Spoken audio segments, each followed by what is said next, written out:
another anniversary screening, 20 years, 20 years, Corpse Bride.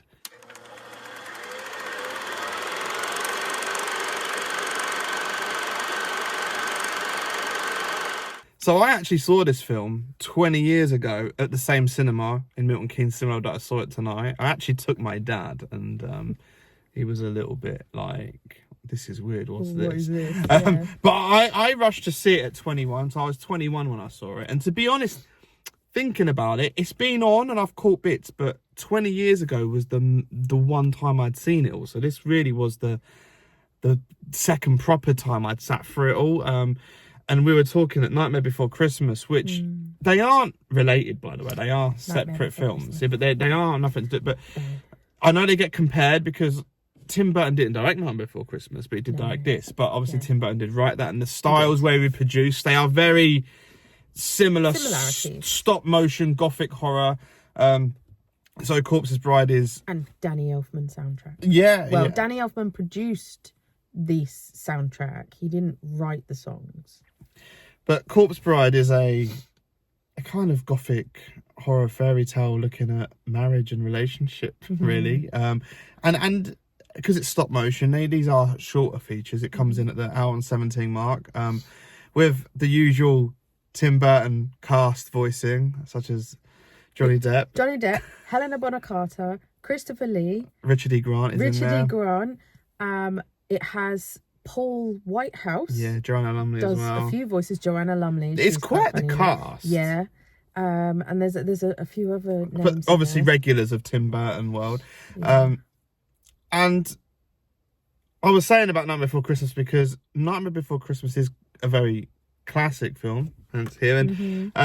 But I saw that younger because it obviously come out first, and I'd seen it a lot, and it'd been on at Christmases. We've seen it multiple times at the cinema. I've got multiple formats. I have the 4K. So I had a lot of fondness. This film I hadn't revisited as much, and I will say it had a lot to live up to because it was being compared to Nightmare Before Christmas when I saw it 20 years ago. And I did enjoy it and I did like it, but I felt Nightmare Before Christmas was stronger. However, watching it tonight, I enjoyed it more tonight than I did 20 years ago. I actually did really like it. I think it does have quite strong older themes, adult themes, not in a lewd way, but just in a emotional maturity it is a mature film. I know it's a PG and it's still fun for kids, but I think adults get a good bit out of it too. Well, I think that's maybe why I appreciate it more now, 20 years later, because it is an adult story about marriage and murder. You know, going through marriages myself, it's you can. We're stopping relate. at this one though, right? Yes, but the point is like, till death do us part. Films are out there for everyone, but like I've said before on these reviews that sometimes what you've been through in life you can associate and resonate with. Do you know what I mean? And what I'm saying is this film is, you know, the dealing with relationships and marriage isn't completely a kid's theme, is it? Adults can watch and relate to this film, is what I'm saying. It has. If you're older, you can look back and you know, like because the film deals with the pressure of marriage and you know and being forced into marriage and about wealth and money and marriage for convenience. There's a lot of like heavy stuff going on there, really subtextually, which there always is with a Tim Burton film.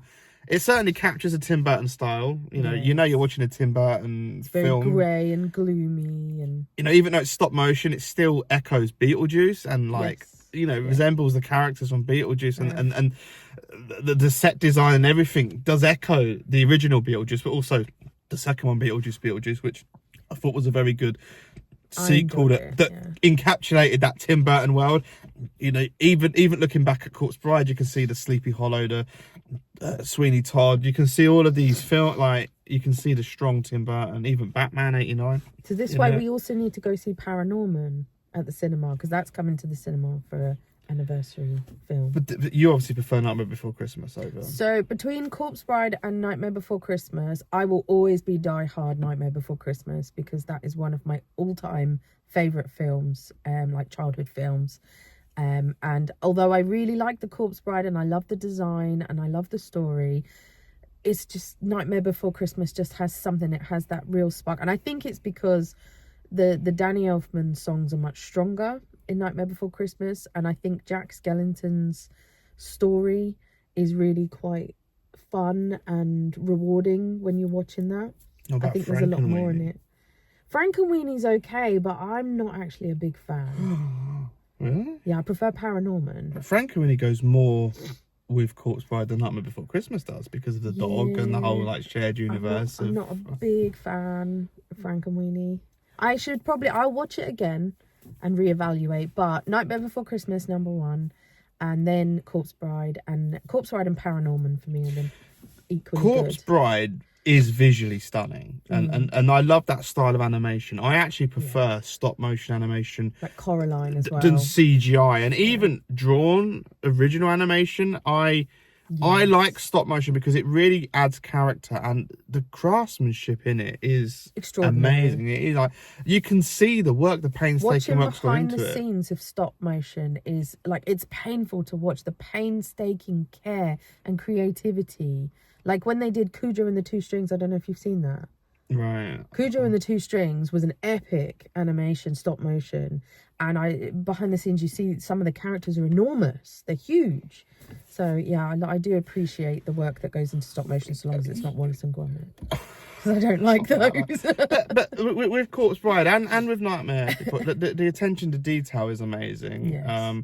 All the little details that stand out. You know, it's really smooth and well edited, and it's got some great shots as well, like very cinematic for an animated film, with some nice jib cameras up on big elaborate like built miniature sets. Stop motion, you still get the use of cameras in like real time, but stop motion time. It's an impressive film. Like it is cinematic, it's animated, it's got a deep story. It's an interesting, quirky, weird story, but there is depth there. Do you like the awkwardness within it? It's deliberate awkwardness, the awkwardness of the two families, and the awkwardness of the couple, and just like sometimes in the film it just feels so uncomfortably awkward, deliberately so. It's stereotypical Tim Burton, where it's eccentric and quirky, dramatic, and the awkwardness is part of the quirky style of the characters.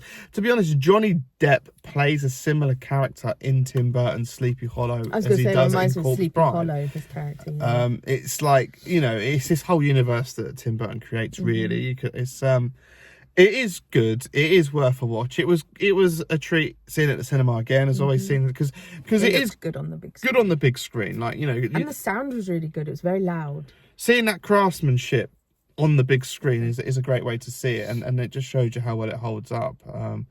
I think it was fun, and it is fun for the family. It is fun, but I do think as adults you do take more from it. I don't think it's one of these films where, oh, it's a kids movie just for kids. It is actually, it's family entertainment, but you can sit there as an adult like we did and take a lot from it. Yeah. In fact, I think an adult can take a lot more from it than a child, to be honest with you. They'll just enjoy it as a silly little film, but Not a silly little film. You know what kids are like. Attention span of a flea. It's not overly long either. It doesn't take a lot of your time. No, so, you know. 77 minutes. 77 minutes long. So, if you like Nightmare Before Christmas, I think Corpse Bride is, and Frankenweenie, I think all of those. And Paranormal. I think they're all a good set of films.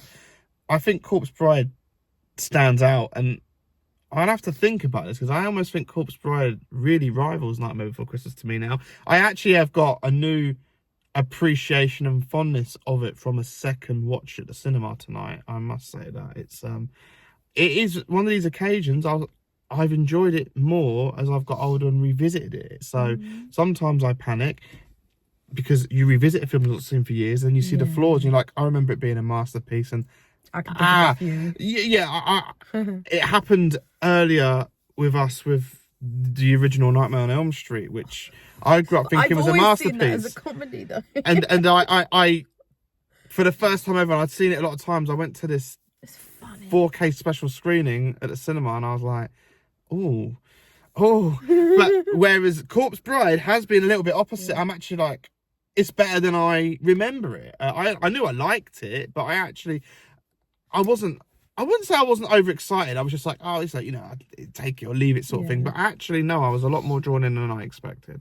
No, Nightmare Before Christmas, always for me. Well, let us know what you think. Nightmare Before Christmas or Corpse Bride, or Frankenweenie, or if you want to go paranormal. But Frankenweenie, Corpse Bride, Nightmare Before Christmas. Till Death Do Us Part. Till Death Do Us Part. Corpse Bride.